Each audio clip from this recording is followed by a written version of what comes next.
할렐루야. 4월 5일 화요일 큐티 시작하도록 하겠습니다. 기도하겠습니다. 하나님 감사합니다. 오늘 하나님의 양식을 우리가 먹기를 원합니다. 이 말씀이 우리 영혼에 잘 들어와서 잘 소화가 되며 또 영양분으로 우리의 삶을 살아가는 에너지가 될 수 있도록 우리 가운데 함께하여 주시옵소서. 오늘도 우리를 선한 길로 인도하여 주실 줄 믿사오며 예수님의 이름으로 기도드립니다. 아멘. 난 멈추지 않는다 라는 말씀 제목이고 에스라서 4장 11절부터 24절까지의 말씀입니다. 첫 번째 단락은 사마리아 사람들이 고소하는 내용이고 두 번째 단락은 성전 재건이 결국에는 중단되어 버리는 내용입니다. 자, 여러분, 언제나 많은 사람들의 말들이 우리 귀에 계속 들어오는데요. 우리가 그 말들에 굉장히 영향을 많이 받고 흔들립니다. 사람들의 기준은 다 제각각이라서 그 기준들이 다 뭔가 옳아 보이고, 우리에게 좋아 보이고, 그렇습니다. 그런데 이러한 많은 상황들 가운데 우리가 제일 최고 우선으로 귀를 기울여야 될 것은 바로 하나님의 음성임을 기억하시길 바랍니다.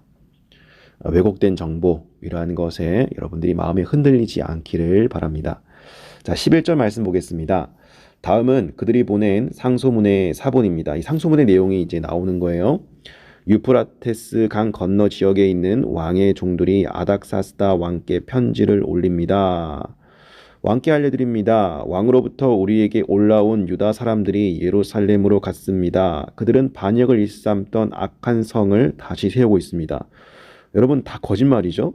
그들은 반역을 일삼던 악한 성을 다시 세우고 있습니다. 이 악한 성, 왜 악한 성이라고 하는지 한번 보겠습니다. 그들은 성벽을 세우고 기초를 재건하고 있습니다.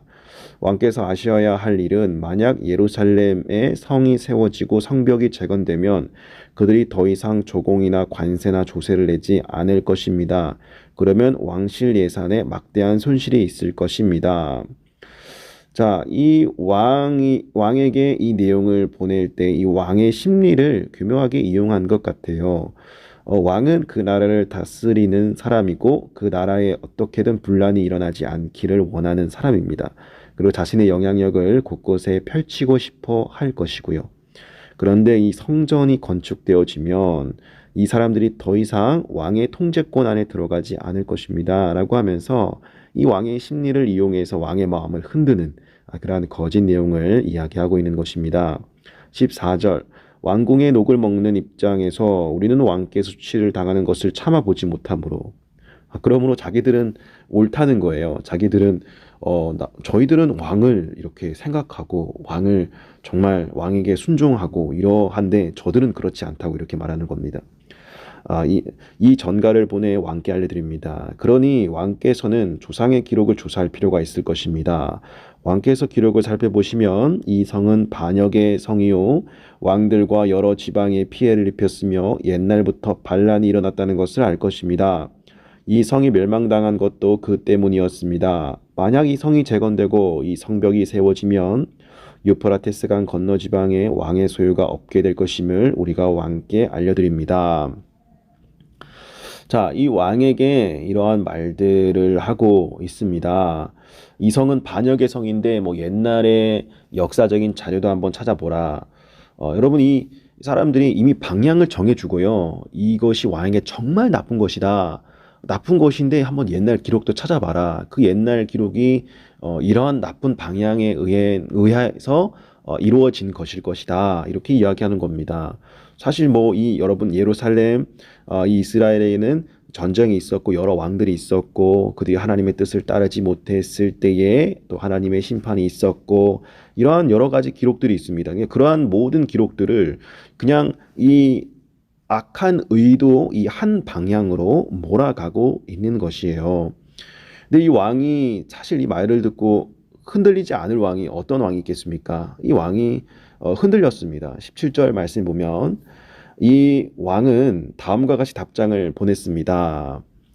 사령관 르훔과 비서관 심세와 사마리아와 유프라테스 강 건너에 사는 그 동료들에게 칙서를 내린다. 평안을 빈다. 너희가 우리에게 보낸 편지는 내 앞에서 번역돼 분명히 낭독됐다. 내가 편지의 내용을 듣고 명령을 내려 조사를 해보니 이 성은 과거에 여러 왕들을 대적해 일어난 기록이 있고 반역과 반란이 그 성에서 계속해서 일어났음이 밝혀졌다. 예루살렘에 강력한 왕들이 있어 유프라테스 강 건너편 전 지역을 다스려 왔으며 그들이 조공과 조세와 간세를 거둬들였다. 그러므로 이제 칙령을 내려 그 사람들이 하는 일을 중단시키라. 그 후에 내가 다시 칙령을 내릴 것이다. 이 문제를 느슨하게 다루지 않도록 주의하라. 왜 굳이 해악을 키워 왕실에 손실을 끼치겠느냐. 아닥사스다 왕의 칙서 사본을 읽은 르훔과 비서관 심세와 그 동료들은 당장 예루살렘의 유다 사람들에게 달려가 강제로 그들을 내쫓고 성전 짓는 일을 중단시켰습니다. 자, 이들의 그 상소문으로 말미암아 성전 짓는 일이 중단되었다고 합니다. 24절. 그리하여 예루살렘에 있는 하나님의 집 짓는 일은 중단됐고 페르시아 왕 다리오 2년까지 중단된 채로 있었다라고 이야기합니다. 너무나도 슬픈 본문의 내용입니다. 이 거짓의 말들에 넘어가서 이스라엘 백성들이 이제 성전을 지을 수 없게 되었습니다. 중단되었습니다. 여러분이 성전 건축이 약 16년 동안 중단되었다라고 이렇게 이야기하죠. 많은 사람들이 이 중단된 시기 동안 이 회복의 의지가 많이 꺾여 버렸고 매너리즘에 빠졌고 어떻게 하나님의 일을 해야 될지도 모르는 그러한 상황에 빠졌습니다. 여러분, 우리가 항상 하나님의 일을 하려고 할 때 이 악한 영들의 이 전략과 계획이 동시에 작용한다는 것을 기억해야 합니다.